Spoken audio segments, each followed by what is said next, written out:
Greetings to all you pioneers. So, just gonna, jump into a few things that I've been seeing recently, experiencing, or just coming across. This is gonna be the summation of 2 weeks worth of information. I didn't put anything out for the week that was the Thanksgiving week in the US. So it didn't seem like much was going on there for me. So this is going to be 2 weeks worth of information in 1 week. I was able to send out my Pi node application. I'm still waiting to hear back, but I have the program running on my desktop at the moment. So the account is synchronized with the account on my mobile device, which is interesting. So I'll keep you posted on what progress is made there. But with that comes the question of nodes. So what are nodes? So I'll speak about that shortly. I won't go into too much detail about it. I'll do the best to express what I believe nodes are. This is not like an expert view, but I'll just tell you what I think they are based on what I've come across so far. And if you are an expert on this topic and you feel like you want to comment in the comment section, then go ahead and do so. Also, just before I, get into it, if you feel like you're getting value out of these conversations, or more monologues from me than anything else, summaries from me, go ahead and leave a like with that button down there, give it a thumbs up, and if you want, you can subscribe to the channel as well. But basically, nodes are the decentralized computing portion of the network. So each node tends to have all the information for the entire network, but it stores them at different locations on different computers. And each of the computers in the network are supporting the network with their computing power. So the network can have a total computing power based on the number of nodes that are in the network, and each of the nodes help to validate the transactions that are taking place on the network as well. So that's a short summary of what the nodes are, the role that they play, and they also help to secure the network in a traditional sense. Pi is going about this in a bit of a novel way because of the security circles that are present. So the security circle that you have increase the security of your account and the Pi network as well, making sure that it's not easily taken over by any botnet or something like that. So there's a lot more detail that can, go into any of these things. I'm just giving you a high-level view of what I believe those things are. So that's the conversation on a node. If you have any particular questions, like I said, go ahead and ask them in the comment section below. So one of the things I came across recently as well likened the cryptocurrency phenomena that we're seeing right now to a gold rush. So they're basically saying that there's a cryptocurrency gold rush underway, and there's just so much opportunity in this space. So I encourage any of you out there who are just pioneers or are largely involved in the crypto space, do your due diligence and stack your sats and learn about the different opportunities that are out there. it definitely seems to be worthwhile, and it's definitely something I'm getting more and more involved in, and being validated with the different amounts that I've invested so far. So um, yeah, there's that. So I have a question. Um, there's a question from the Pi conference. What should who should Pi the net Pi the Pi network partner with?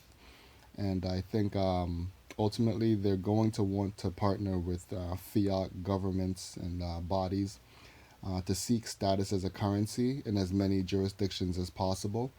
And the reason why this needs to happen is because if they seek status as a currency, then you will not need to pay uh, capital gains taxes on the transmission and the transfer of pi each time you do so. And so it makes it a lot easier to deal with the tax for different jurisdictions. I don't know, how easy this is going to be to attain, but if it is not a currency, then each time you transact with the Pi coin, then you're going to, have to calculate the taxes on that transmission at the time of the transaction. So yeah, seeking status as a currency would be worthwhile. Pi can also seek status as a dedicated universal basic income delivery method. And so if that's the case, and many countries around the world sign on, then those countries that sign on can agree to back the Pi coin with a certain proportion of their GDP, and with that, a basic income can be provided on a global scale. So I feel like this is something that I would support, um, and in conjunction with that, um, I don't know if it's in conjunction, but something related to this topic I came across recently was the idea of starting a virtual nation state. So basically, having a nation state that exists in the clouds, and then ultimately manifesting that nation state on, on the earth. So all, many, if not all, of the various aspects of this nation can be described and voted on and enacted in the virtual space before it is officially built. So I find that idea to be really fascinating, and I'd be interested in I don't know, whatever grassroots methods are that need to be in place in order for that to happen.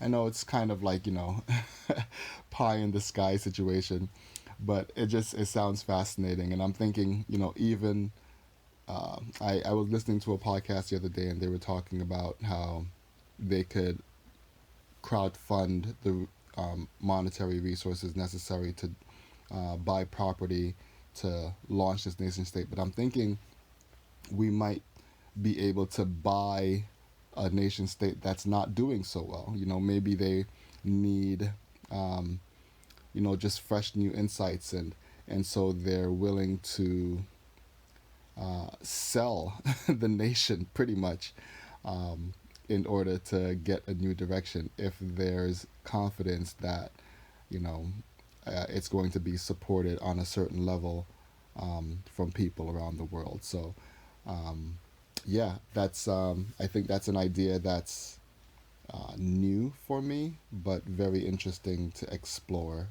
The idea that I thought about it, I feel like what Pi is doing right now is basically setting up a virtual nation. Um, and this would basically just take that to the next level. So um, I also have an idea about voting, because I feel like the voting process that was experienced during the coinvention, where various people would present their ideas and different ideas would be shown to people as they were looking over the comments, and then you were able to vote up and down. I feel like that's a great way to start. But then I feel like a follow up on that would be to maybe have a certain number of rounds. I don't know, 3, 5 rounds, but a finite number of rounds where voting is going to be taking place. So each time the idea with the highest number of votes gets moved to the next round, and ultimately all the ideas that have the highest votes, I don't know, maybe it's going to be the top 10 or something like that, top 20, the number can be, decided as time goes on, but maybe the top 10 ideas are presented for a final vote to the entire pioneer community. And so, we get a chance to vote on the ideas that we want to enact. And even if they're not enacted, because sometimes, I don't know, like, uh, think about the idea of collective ignorance here. Like, I don't know that a lot of people are interested in doing a certain level of intellectual work needed to, think through what we want to happen in a space, think through what is going to be most effective for the larger good. Um, so I don't know that these ideas would get enacted in a final sense, but either way, it would be useful data to have to get an idea of community sentiment. And so, to get the popular vote would be really interesting on any particular topic. So, so there's that. Um, so I have this note here that says basically deflation is good for saving and inflation is good for stuff. So if you have a savings account, um, you want it to, if it's going to be anything, even if it's not deflationary, you don't want it to be inflationary, because if you have a savings account and then there's inflation in that, let's say that you have a digital asset and there's inflation, then your savings base is going to get debased by the inflation. So um, you don't want to save in something that is highly inflationary or inflationary at all. That's what makes Bitcoin such a really great store of value, is that ultimately that there's going to be only ever 21 million of the coins issued, and so with that there is really no inflation, so it stops the energy loss in that system, basically, which is what inflation is. It's just energy loss.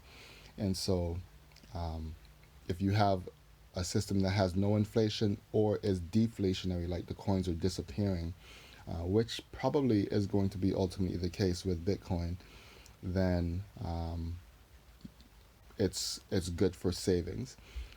If you have inflation, it's good to acquire goods and just general stuff in that system, because say you buy a house with $100,000 now, if there's inflation, you're going to be paying back less money over time as your wage increases, as the value of the dollars that you're using to pay back that principal, as that value decreases, you're actually able to realize higher returns on the goods that you have. So so that's something to think about. So there's that idea. There's a question that I have here for the Pi core team. Is there a plan to remove the centralization of power held by the Pi core to change the network and how it functions, or does it stay as it is for the life of Pi? So that's a question that I have for the Pi core team. Like, basically, how is governance and decision making going to take place in the past. And I suppose it relates to the idea of voting that I mentioned before. But when this network goes live, how is the balance of power going to be um, managed and moderated? Um, so I'm thinking about it again, like as if it were a nation. So the U.S. has pretty good balance of, you know, power, checks and balances with the judicial, the executive, and the legislative branches of the government. So I'm thinking, are there ideas to enact some similar, um, bodies of governance in the Pi ecosystem, in the Pi network? So, um, and maybe another collaboration that can be had is a collaboration with some kind of video game. It's a video game that enables the characters and the not characters, the people on the Pi network to have a virtual presence in the video game. Ideally, this video game should be playable on a mobile device. So, really efficient with data usage and storage space needs. But if there's a game related to this, then I feel like it would go a long way to just materialize the goals and engagement for pioneers. So it's something to think about, but can there be a collaboration between Pi and a game developer to allow the pioneers to have a virtual presence in a video game environment, so in a digital environment? I don't know exactly how that would look, but yeah, that's something I'm thinking about. I've played World of Warcraft for many years, off and on, so I'm thinking, something World of Warcraft-esque in the sense that, you have a world that you can explore. I don't know if it has to be based on Earth, but maybe it is. Maybe you're going to be living in your country, and then you can do things, in your country as well. Has different languages and language support and things like that. So there's a lot to unpack there, but that's an idea that I think is interesting. So, so let's see here. I'm wondering if we can get some statistics available to the network. For instance, the ratio of Pi to Bitcoin should be published and accessible on demand. And with that, just basically the number of Pi um, that are that are going to be in circulation. Like, that would be useful information to have. So the number of Pi that are going to be in circulation at any given point. I keep on mentioning this, I think, like every time there's one of these conversations, but um, I'm thinking that a 1% continuing inflation rate for the Pi coin, 1 or 2% inflation rate over time, is really useful, because I've heard people even say that they were hoping, it would have been cool, would be nice to have something like that even with Bitcoin. But what we're looking for here is predictable monetary policy. That's really what we're going for here. Just to stop the issuance of the coins, I feel like would reduce the level of engagement from the community at large.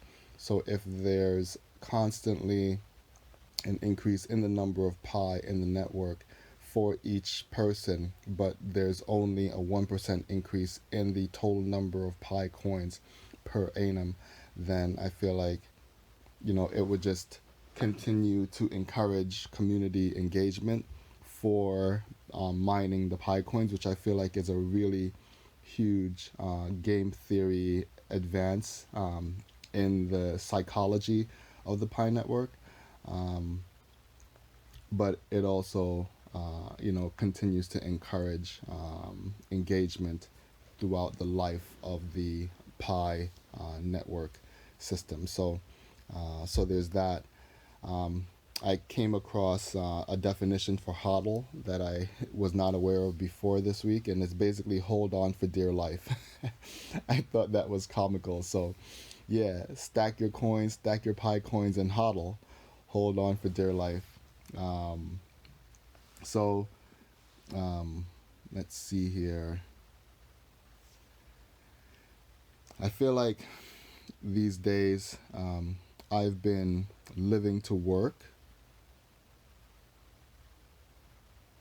instead of working to live.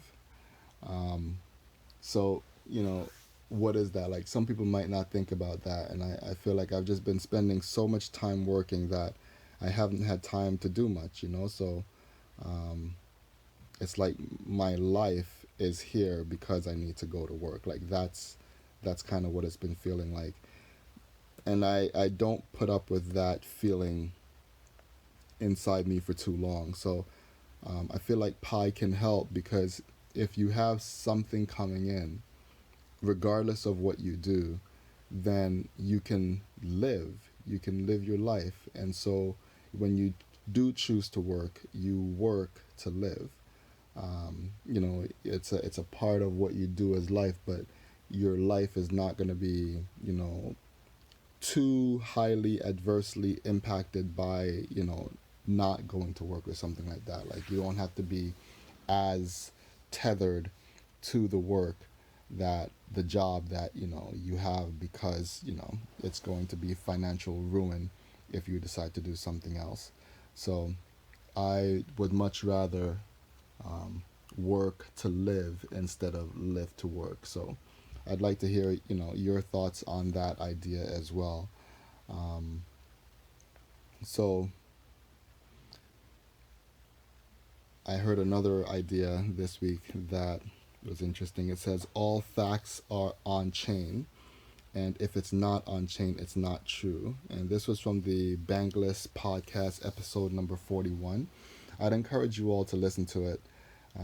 It had a lot of really mind blowing ideas for me, and yeah, I'd be interested in getting your feedback on it. So that was the Bankless podcast, episode number 41. Um, and I guess this might be a shorter, talk for today, but um, my final idea is that many institutions that predate the internet will not survive the internet. And this includes nation states. So this is a mind-blowing idea, but I see it coming. The nation states are struggling, the educational institutions are struggling, the religious institutions are struggling. Um, they're just having a hard time adapting to the dematerialization of their situations. So um, that's pretty much it for what I wanted to go over today. And until next time, I encourage you all to keep on rethinking.